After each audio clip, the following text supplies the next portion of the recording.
బాల్య వివాహాలకు పాల్పడితే కఠిన చర్యలు తప్పవని న్యాయ సేవాధికార సంస్థ కార్యదర్శి principal of civil judge Rajani చెప్పారు.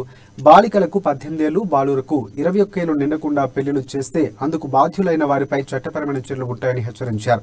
వనపర్తి జిల్లా కేంద్రంలోని బ్రిలియంట్ గ్రామర్ పాఠశాలలో జిల్లా న్యాయ సేవాధికార సంస్థ ఆధ్వర్యంలో విద్యార్థులకు చట్టాలపై అవగాహన సదస్సు నిర్వహించారు.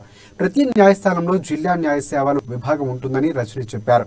మహిళలు, పిల్లలు, ఎస్సీ, ఎస్టీ ఆర్థికంగా వెనుకబడిన విపత్తులకు గురైన వారికి ఉచిత న్యాయ సేవలను లోక్ అదాలత్ ద్వారా అందిస్తామని సివిల్ జడ్జి వివరించారు.